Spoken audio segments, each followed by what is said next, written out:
श्री सरस्वती मैया की जय, श्री कृष्णचंद्र भगवान की जय। देखिए, आज हम चर्चा करेंगे जन्म पत्रिका कितनी प्रकार से अशुद्ध हो सकती है। जन्म पत्रिका के अशुद्ध होने के प्रकारों पर विचार करेंगे। तो मैं आपको एक एक बिंदु बताऊंगा कि जन्म पत्रिका कैसे अशुद्ध हो सकती है। उन सब बिंदुओं को आप देखेंगे तो आप भी कहेंगे कि वास्तव में इन बिंदुओं के आधार पर जन्म पत्रिका में अशुद्धि आ सकती है।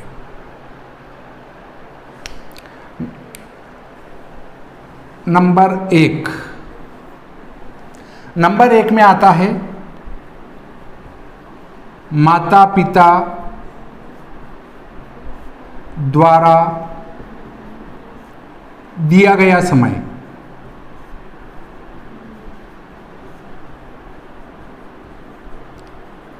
देखिए, माता पिता जो समय देते हैं वो मिनट तक देते हैं, 10:30, 10:50, 11:04, परंतु उसके बीच में सेकंड का समय वो नहीं देते हैं। तो उन सेकंडों की अशुद्धि हमारे जन्म पत्रिका निर्माण में रह जाती है। नंबर 2, जन्म स्थान के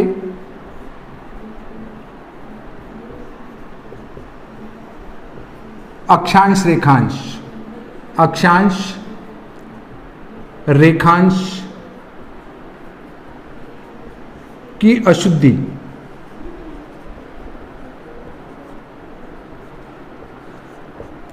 देखिए, जन्म स्थान के अक्षांश रेखांश की अशुद्धि कैसे होगी उस पर बताता हूं मैं। जैसे आप पंचांग में दिए गए अक्षांश रेखांश को देखते हैं तो 4-5 पंचांगों को देखेंगे तो सब में 1-1, 2-2, 3-3 विकला, 5-5 विकला का अंतर आपको कला का अंश और कला का अंतर आपको सभी पंचांगों में मिल जाएगा। ये इसका मेन कारण ये है कि पूर्व समय में हमारे पास कोई व्यवस्थित व्यवस्था नहीं थी। इससे हम नक्शे लाते थे, नक्शे लाकर हम स्केल से नापकर अनुपात करके उनके अक्षांश रेखांश निकालते थे। तो उसमें नक्शे की गलती आती थी, नक्शे की अशुद्धि के कारण भी हमारे अक्षांश रेखांश गलत आते थे। एक कंपनी के नक्शे से नाप के निकाला, दूसरे ने दूसरी कंपनी के नक्शे से नाप के निकाला और वो नक्शे में एक पूर्णतया व्यवस्थित निशान नहीं होता था। और इससे ये अक्षांश रेखांश की अशुद्धि आती थी। वो क्यों आती थी? नक्शे की अशुद्धि के कारण। वर्तमान समय में कई एक साधन बन चुके हैं जिससे कि शुद्ध नापकर अक्षांश रेखांश निकाले जा सकते हैं। मैं बता दूं कि जितने भी पंचांग है सभी के अक्षांश रेखांशों में अशुद्धि है ही है, कला में अंतर है ही है। अब इसका मुख्य कारण कि एक पंचांगकर्ता ने मान लो नीमच के अक्षांश रेखांश नाप के निकाल लिए, दूसरे ने देखा कि इनके नापे हुए हैं ये, अपन क्यों मेहनत करें, उनने भी उसकी नकल मार दी। अब उन पंचांगकर्ता ने उदयपुर के निकाल लिए तो ये वाले ने उनके उदयपुर की नकल इधर मार ली। तो अक्षांश रेखांश में अक्सर बहुत ज़्यादा ये हुआ है कि पंचांगों से या अन्य पुस्तकों से अक्षांश रेखांश उठा के ले लिए गए हैं। इसलिए लगभग पंचांगों में अक्षांश रेखांश की कलाओं में अंतर आता है और उसके कारण भी जन्म पत्रिका में अशुद्धि आ जाती है। और वो क्यों हुआ? नक्शे की अशुद्धि के कारण।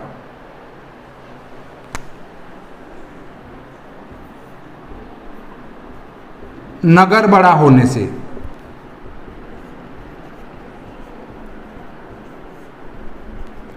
अब देखिए, आपने पढ़ा है कि दिल्ली के अक्षांश 28-38 है और वहाँ के रेखांश 77-17 है। अब दिल्ली 60 किलोमीटर है, 60 ऐसे 60 ऐसे है, और पृथ्वी की परिधि की जो लंबाई है वो 40,000 किलोमीटर है। हमारे पास जो रेखांश है वो 360 है। 360 के कला बना डालता हूं मैं, 0 0 6 6 36, 6 3 18 और 3 21। इसमें 21,600 में 40,000 का भाग लगा देता हूं। 2 शून्य से 2 शून्य, 2 दूनी 4, 2 एकम 2, 0 2 8 16, 2 2 पंजे 10, 2 चौका 8, 2 पंजे 10 0, 2 दूनी 4, 2 साती 14, 27/50। ये 27/50 कला 1 किलोमीटर में अंतर आएगा, वो भी 1 किलोमीटर में, 1 किलोमीटर में अंतर वो कलाओं में था, इसलिए हमें कलाओं में लेना पड़ेगा, है ना। तो देखिए 27/50 कला, 1 किलोमीटर में 27/50 कला का अंतर आता है। और यदि मैं इसको 2 किलोमीटर कर दूं, 2 किलोमीटर में कितना अंतर आएगा, तो 27/50 में मैं 2 का गुणा कर दूंगा, तो 2 एकम 2, 2 दूनी 4, 2 पंजे 10, 25, 27/25, 25 एकम 25, लगभग 1 कला का अंतर आ जाएगा। अर्थात 2 किलोमीटर पर 1 कला का अंतर आ जाएगा। अब यहाँ है दिल्ली का एक छोर यहाँ है 60 किलोमीटर पर। तो अब मैं अगर इसमें 60 का गुणा कर दूं 27/50 में, तो 60 का गुणा 50 ही मान लेते हैं, 50 ही मान ले, 60 नहीं माने, 50 किलोमीटर है मान लो, तो 50 से 50 कट गए, 27 कला का अंतर आ जाएगा।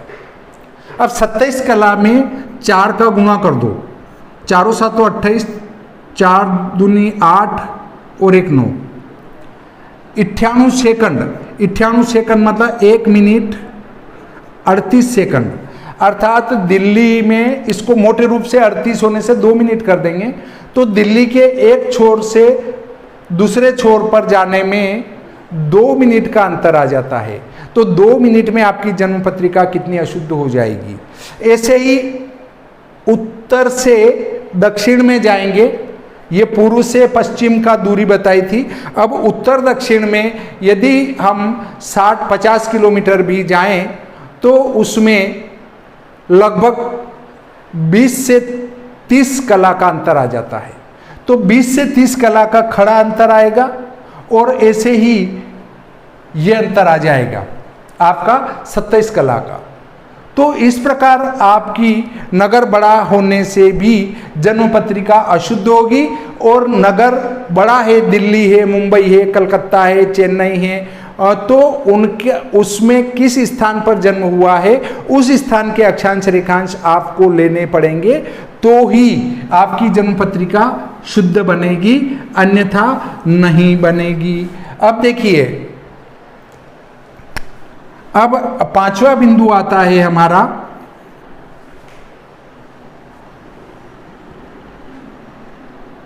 पंचांग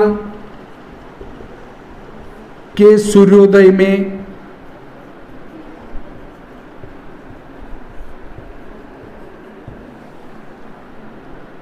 देशांतर और चरांतर के कारण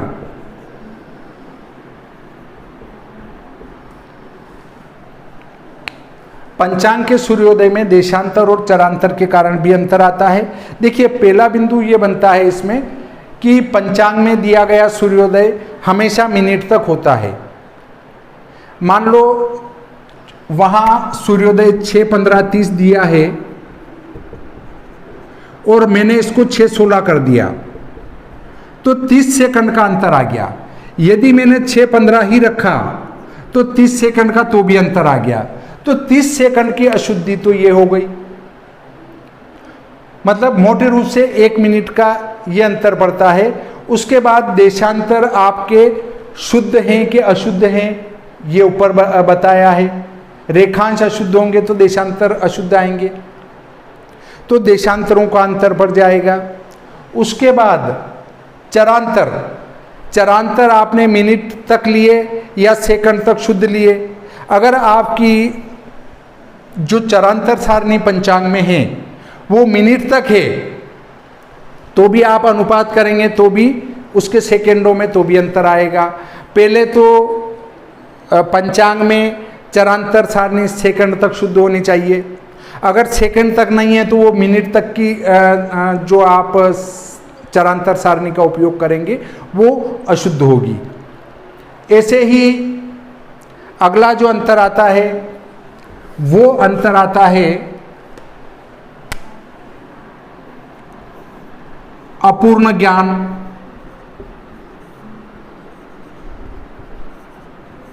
अपूर्ण ज्ञान के कारण भी जन्म पत्रिका में अंतर आएगा। अब आप कहेंगे अपूर्ण ज्ञान कैसे? मैंने YouTube पर एक वीडियो देखा, उसमें उन विद्वान के द्वारा केवल देशांतर संस्कार बताया गया है। जन्म पत्रिका निर्माण कर रहे हैं, हम यहाँ पर हैं और पंचांग यहाँ का है। अब उत्तराक्रांति में सूर्योदय यहाँ होगा, आपने ये वाला संस्कार तो कर दिया कि यहाँ से ये कितना पूर्व में है, परंतु इस सीध से ये कितना इधर है वो संस्कार आपने नहीं किया। तो देखिए एक सूर्योदय यहाँ होगा तो किरण पहले यहाँ आएगी फिर यहाँ पहुँचेगी, फिर सूर्योदय यहाँ होगा तो किरण यहाँ आएगी और यहाँ ये समान मूल्य में पहुँचेगी। फिर जब सूर्योदय यहाँ होगा तो ये देखिए किरण ये तिरछी और ये तिरछी, इसमें थोड़ा सा अंतर रहेगा, इसमें भी थोड़ा सा अंतर रहेगा। तो इस प्रकार से ये चरांतर संस्कार ये वाला होता है और ये देशांतर संस्कार होता है। तो इसका ज्ञान चरांतर का नहीं होने से भी जन्म पत्रिका में अशुद्धि आएगी और उन विद्वान के द्वारा केवल देशांतर संस्कार बताया गया है और सीधा उससे इष्टघटी बना दी गई है, जो कि चरांतर के कारण कभी कभी 10-10, 15-15 मिनट चरांतर होने से भी भारी अशुद्धि का सामना करना पड़ सकता है और वो 15-15 मिनट जो है नवांश को बदल देते हैं पूरा। ये अपूर्ण ज्ञान के कारण भी दिक्कत आती है। अब देखिए इसके बाद यदि कोई सीधा 4 मिनट से सीधा सूर्योदय निकाल रहा है तो वहाँ भी बेलांतर के कारण अंतर आ जाता है। देखिए मैं एक उदाहरण बताता हूँ श्री भादौ माता पंचांग से कि उसमें जो एक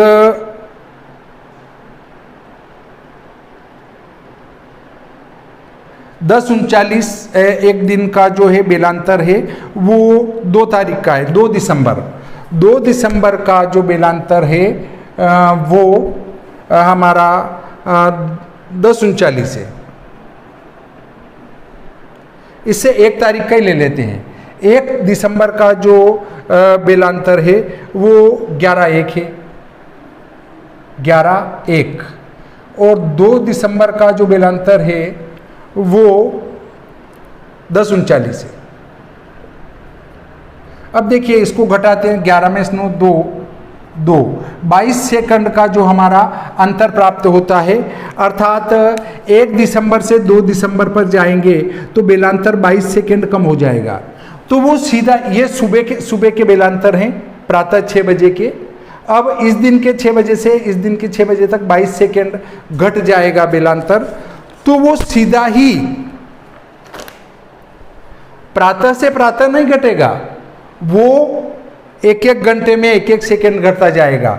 जैसे 11:01 से 12:01 पर गए तो बेलांतर हो जाएगा आपका, नहीं, सुबह 6 बजे से, सुबह 6 बजे का बेलांतर 11:01 है। फिर 7 बजे का जो बेलांतर होगा वो 11:0 हो जाएगा। 8 बजे का जो बेलांतर होगा वो 10:59 हो जाएगा। ऐसे एक एक सेकेंड घटते घटते जब प्रातः सुबह जाएंगे तो 10:39 बेलांतर हो जाएगा। तो ये जो बेलांतर में एक एक सेकेंड का अंतर हर घंटे पर मोटे रूप में आ जाता है, या कभी 2 घंटे में 1 सेकेंड का अंतर आता है, कभी 3 घंटे में 1 सेकेंड का अंतर आता है, तो ये भी हमारी जन्म पत्रिका को अशुद्ध करने में अपनी भूमिका निभाता है। तो बेलांतर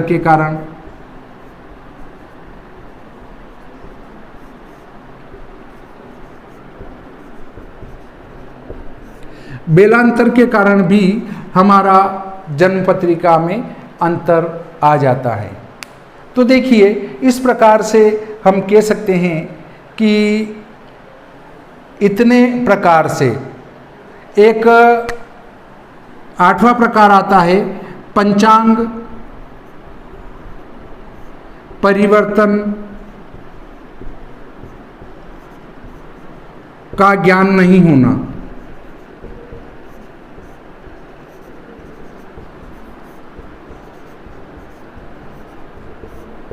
देखिए,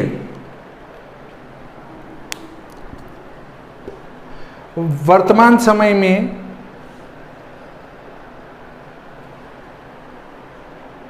%95% ऐसे विद्वान लोग हैं जो पंचांग परिवर्तन करना नहीं जानते हैं। पंचांग परिवर्तन नहीं करना जानते हैं तो जन्म पत्रिका अशुद्ध बनेगी। पंचांग परिवर्तन नहीं किया तो आपकी जन्म पत्रिका अशुद्ध ही बनेगी। इसलिए पंचांग परिवर्तन का ज्ञान होना चाहिए, अन्यथा आपका पूरा जन्म पत्रिका का खाका गलत हो जाएगा। उसके बाद 9वां है अक्षांश का ज्ञान नहीं होना।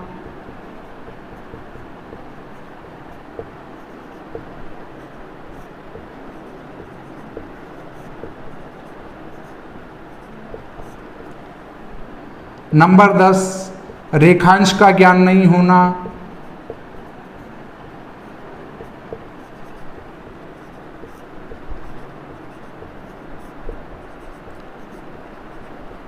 नंबर 11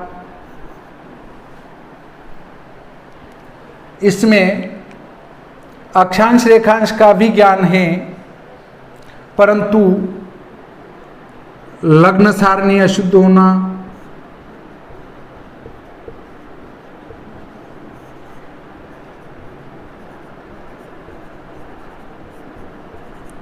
यदि आपकी लग्न सारणी ही अशुद्ध है तो उससे स्पष्ट किया जाने वाला लग्न भी गलत आवेगा। एक बात और बता दूं कि लग्न सारणी बनी है 24 अक्षांश के आधार पर और उपयोग कर रहे हैं 24-20 पर, 24 अंश 20 कला पर, तो वह अंतर भी जन्म पत्रिका को अशुद्ध बनाएगा। आपकी लग्न सारणी बनी हुई है 24 अयनांश की और आप जन्म पत्रिका बना रहे हैं 24 अंश 10 कला की, तो भी हमारा लग्न स्पष्ट अशुद्ध आएगा। ये 11वां बिंदु है। इस प्रकार आप समझ चुके होंगे कि जन्म पत्रिका कितनी प्रकार से अशुद्ध बनने की संभावना है।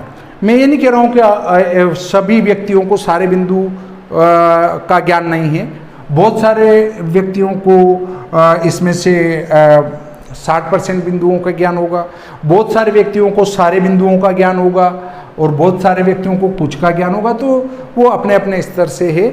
पर आप भी यदि YouTube पर वीडियो देखेंगे अन्य कई, तो आप जान जाएंगे कि हाँ, इस प्रकार के संस्कार जो है वो कई लोगों ने नहीं बताए और बहुत सारे लोगों ने बताए भी हैं।